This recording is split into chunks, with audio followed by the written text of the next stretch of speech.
Hi, welcome back. Notice anything different on my Sovol SV06 Plus? No, I don't mean these dust covers. I just kept them on while I was on vacation. With the windows open in the summer, everything collects a bunch of dust. So I made these a while back. You can find links to their models in the description or use the QR code. What I'm talking about are these intriguing little dials. What could these be? Let me home the print head and I think you will immediately see.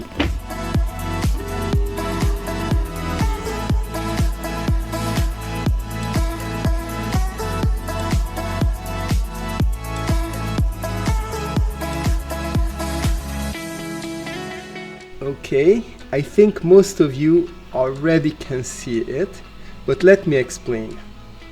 The SV06 Plus has two Z-axis motors that move the two sides of the horizontal X rails up and down by rotating the lead screws, these threaded rods. In the SV06 Plus, these two motors share a single driver, so the controller cannot move the two motors independently from each other. But why would it? Well, if we are starting from a known level position, it's all good. They should move together. However, if the two sides ever get out of sync, with one side slightly higher or lower than the other, the horizontal rails will stay tilted relative to the bed.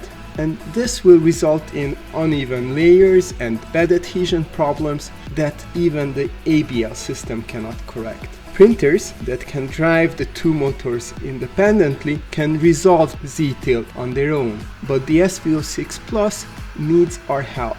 I mean, it has this built-in way to ram the two sides into the top end stops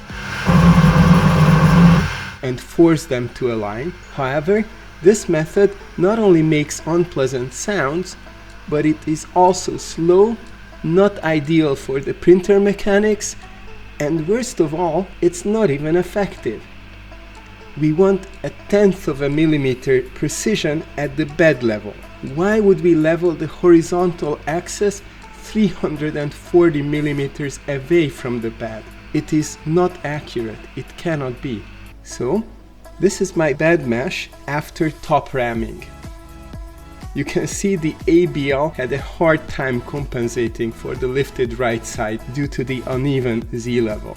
Printers with independent Z drivers, such as the SV07, do this automatically. However, we can also utilize the capacitive probe with a little bit of manual effort. Thanks to these dials, we won't even need to repeat the procedure that often. Here's the leveling process as I learned from Max Montserrat's video tutorial. Beds expand and curl when heated, and we want to calibrate this for the operating temperature.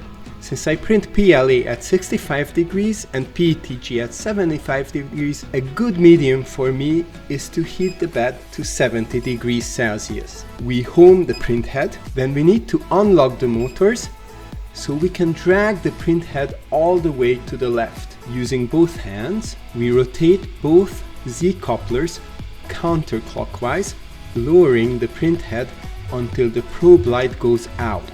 Then, we carefully turn it clockwise to lift the head until the probe lights up again. Now we drag the carriage to the right side, but not all the way. We want to have the probe about the same distance from the edge as it was on the left side. This time, turning only the right lead screw, we lower it until the probe light goes out and raise it until it comes back on. Now on the left side again. We do the same, and from now on only adjusting the lead screws on the side where the print head was dragged to. Since the two sides have a slight effect on each other, we will need to repeat this process a few times. However, you'll notice that smaller and smaller adjustments will be needed. It should be perfect after about 6 to 8 repetitions. Compare my bed mesh to the top ram method, it's like night and day, right? So good that we should save this. But how? And this is where my Z markers come in. See that little line on the lead screw couplers? I mark their positions using these little arrows. Anytime I home the printer, I can check if the lead screws are still in sync.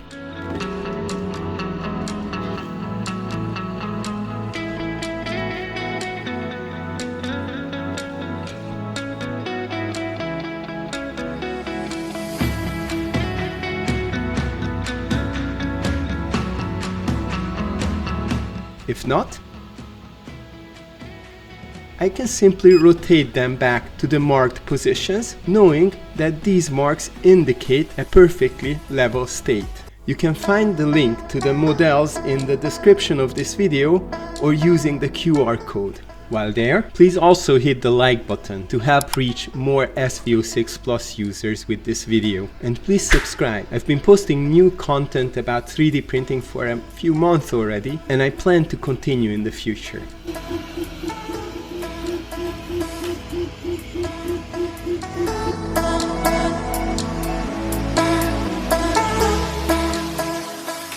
These gauges fit perfectly on the motor mounts, and each one only requires about 15 grams of PLA. I recommend using a different color for the little pointers. The pointers need to fit into the groove but should have enough friction that they don't move on their own. I've included 5 different versions for you to experiment with. Start with pointer variant 3 and go down if it's too tight or up if it's too loose.